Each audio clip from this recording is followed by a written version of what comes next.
Fantastic Mr. Fox, from childhood entertainment to an unveiling of our inner animals, is an all-round kickstart to loving experimental children's films.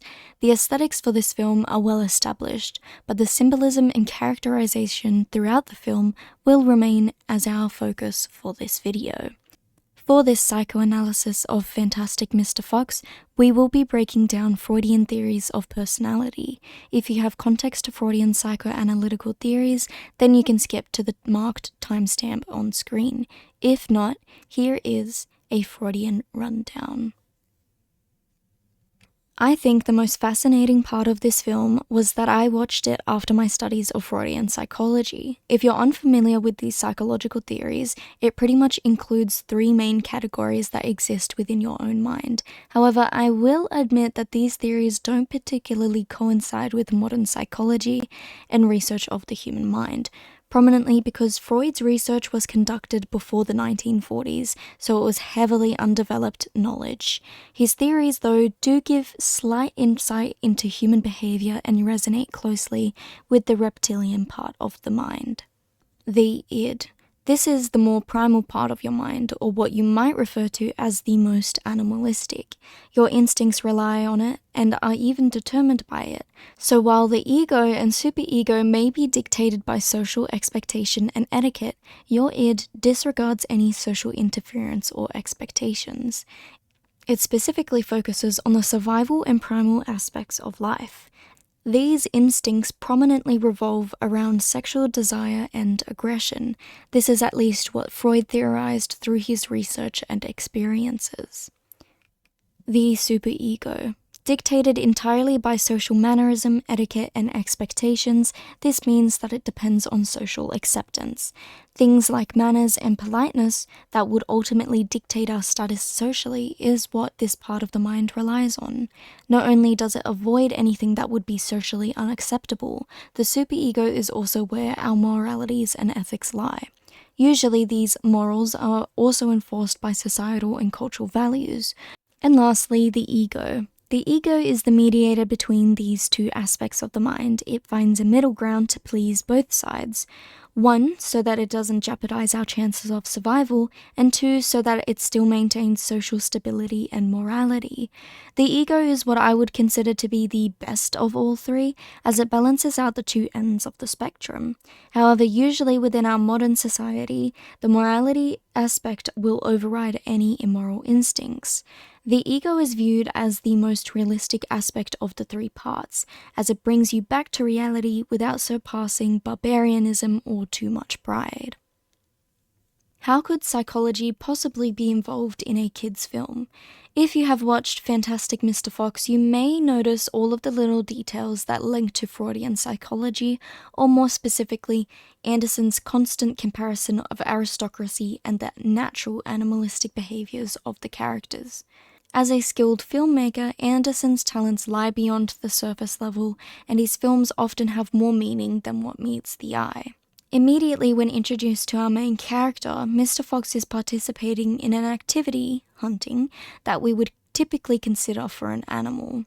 Yet as soon as his girlfriend tells him that she's pregnant, all animalistic behavior is overridden with the excitement and responsibility of having a child. This is where the audience first sees a contrast of the id and superego. There are many scenes throughout this film that have a direct contrast of the different parts of the mind. However, they are closely related to the characterization of the different individuals presented to us. Rat.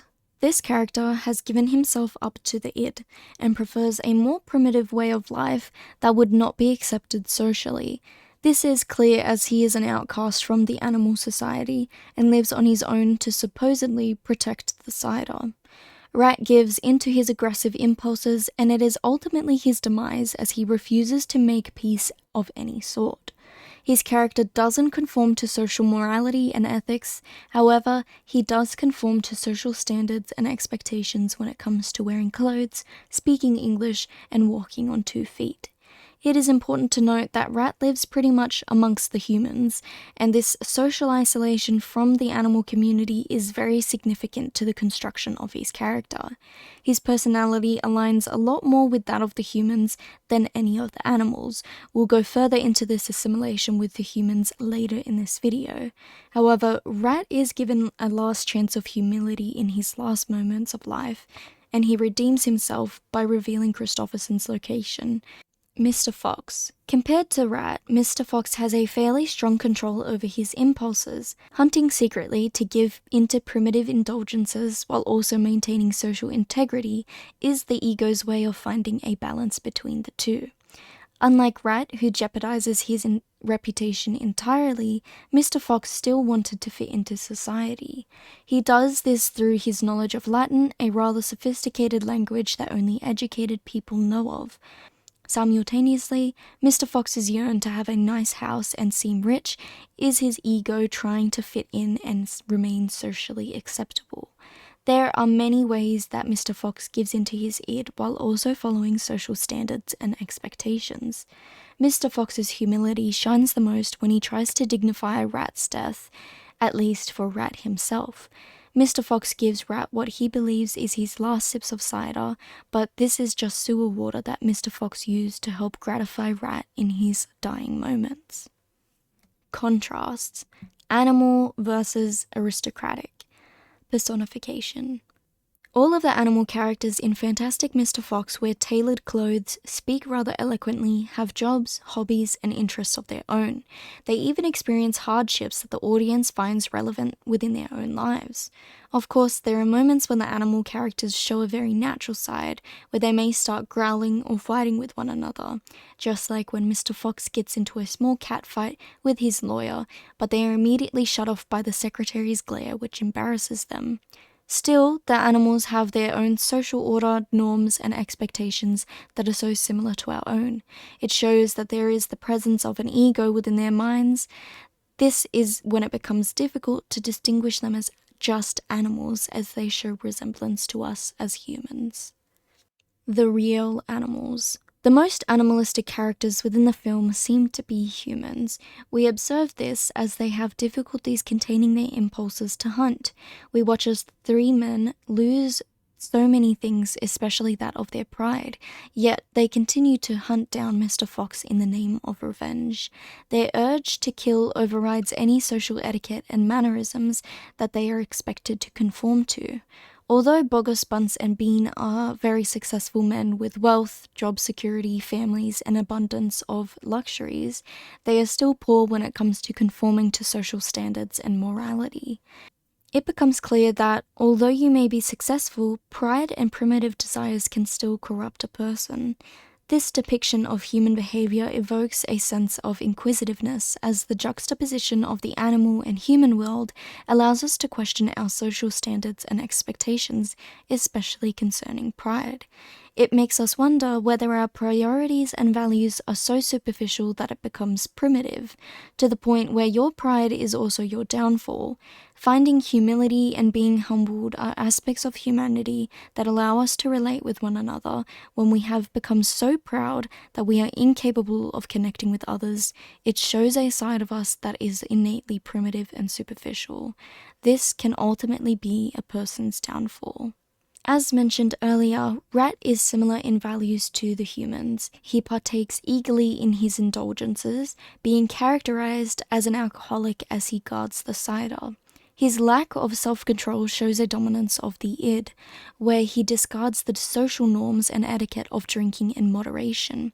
We aren't given too much insight about why Rat chose to isolate himself from the animal community, but it is most likely due to his substance abuse.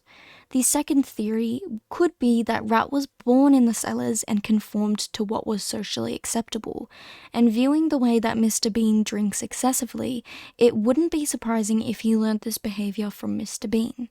However, Rat does redeem himself and ultimately show a sense of humility within his last moments, something which adds an admirable meekness to his character. Symbolism. The apples.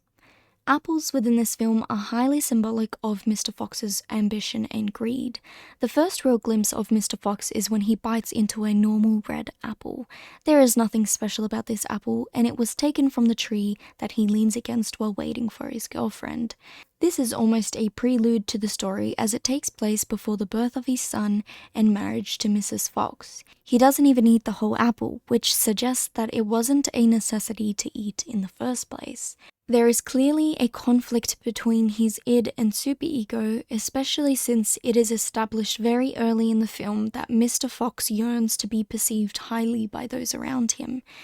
At one point in the film, Mr. Fox admits, "I think that I have this thing where everybody has to think I'm the greatest, and if they aren't completely knocked out and dazzled and slightly intimidated by me, I don't feel good about myself."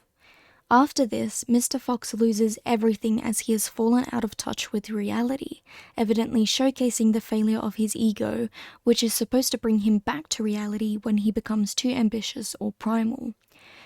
Mr. Fox's pride was so ambitious that it became something primal and thus presented a paradoxical nature between pride and primitive instincts. Your pride can be so earnest that it removes any humility within your personality, leaving a shallow and superficial individual to remain. When losing everything, his house, his popularity, and the trust of his family, Mr. Fox essentially has nothing. This humility brings his success as it allows him to reflect on his values and prioritize the safety of his family. It is only then that Mr. Fox actually receives everything he has ever wanted. He finally has the apple with the golden stars in his hand. He is surrounded by abundance in the most idiosyncratic way, perhaps a way that he would have initially been ashamed of, but he is happy and satisfied, something that humility catalyzes when you prioritize things that aren't superficial. The wolf scene. This scene out of all of them holds the most significance within the film. Even Wes Anderson himself had held this scene with incredible importance, as many of the creators had disliked it or wanted it removed, since it completely ruined the autumn aesthetic of the film. However, Anderson had replied, "I'm not cutting it. That scene is the reason why I directed the entire film." It becomes clear why this film is so significant, and that the shift in aesthetic holds a significant purpose. We see a direct contrast between the autumn landscape and that of a winterland, using pathetic fallacy to metaphorically express the differences between the aristocratic animals and the natural, more primitive one. Throughout the film, there has been a build-up and mention of the wolf within the narrative. Mr. Fox has a clear fear of them and has mentioned this several times, so when the audience is confronted with the sight of the wolf, we are immediately curious and fascinated, just as Mr. Fox is. The wolf in this scene stands on all fours, has no clothes, doesn't speak English, and has no obligation to conform to human constructs and ideas.